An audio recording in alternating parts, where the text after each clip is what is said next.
This is Arunava Chaudhuri and you are on my YouTube channel, Arunfoot.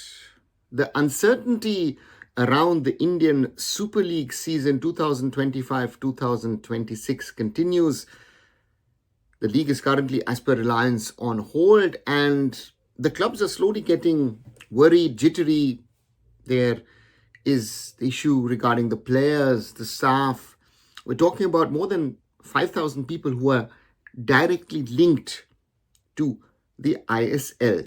Now, a group of 8 clubs have written to the All India Football Federation a letter asking what is the stance of the federation and how a few days ago the president of the AIFF, Kalyan Chaube, could send out a message saying the Indian Super League season will happen.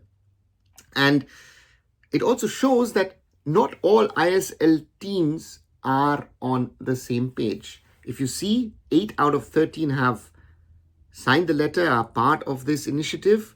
Well, the 3 Kolkata Giants, Mohun Bagan, East Bengal, Mohammedan Sporting, Mumbai City Football Club as well as Chennaiyin FC have not signed the letter. So there is no single stance on the matter, which I also find very, very dangerous from a club perspective, that certain clubs are saying, you know what, we'll wait and see what happens. Certain clubs are saying, I don't care. And others are really, really worried and saying, what is the future of the ISL? What will happen? The AIFF has welcomed that the clubs have come forward in the letter and have asked what is the status, because the clubs also mentioned in the letter, not only are they not getting any information from the AIFF, but they're also not getting any information from FSDL and Reliance.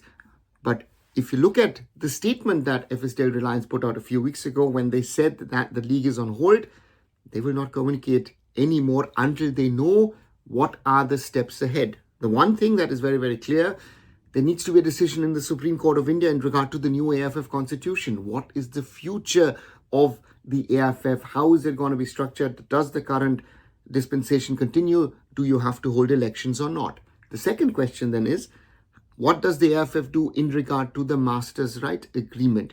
Is the MRA extended? Are the changes made as per the requests, the requirements that Reliance have put forward? Do you change the MRA in the way that they're saying that the clubs have a 60% stake, the AIFF owns 16%, and Reliance continues to own 24% of the league?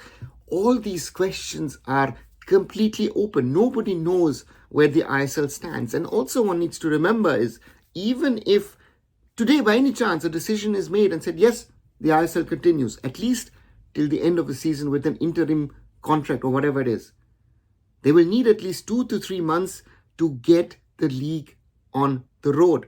Because it's not just, hey, listen, today we decide and within 10 days, we can kick off the league.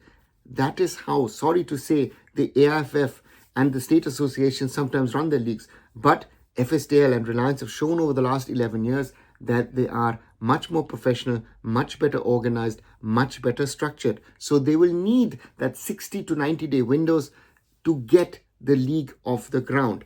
And that means we're at the end of July, we've got August, we've got September, October.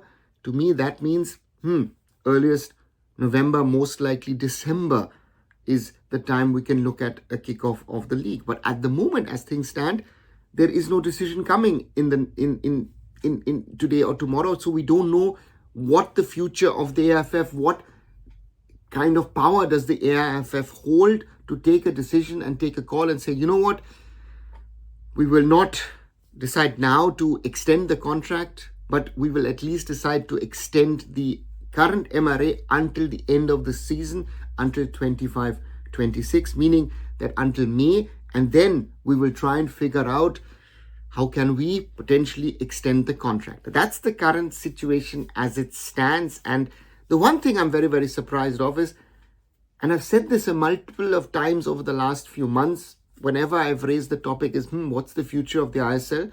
Why have the clubs not come together and actually gone to the Supreme Court and maybe told and explained to the Supreme Court, this is the situation, we're talking about the livelihood of 5,000 plus people. Can we have something of an interim? Can this be extended? And then can there be a solution found? This is one thing which I actually factually have not understood, because the AIFF itself is in no position to take a call on the MRA, on the Indian Super League season, because their hands are tied by the Supreme Court. What do you guys think? Do you agree? Do you disagree with me? You've got something else to add? Write those things down in the comments below. And as always, like, share, and subscribe Arunfoot here on YouTube. Visit my other social medias. Visit arunfoot.com. And I'll be back very soon. So Arunava Chaudhuri signing off. Bye for now.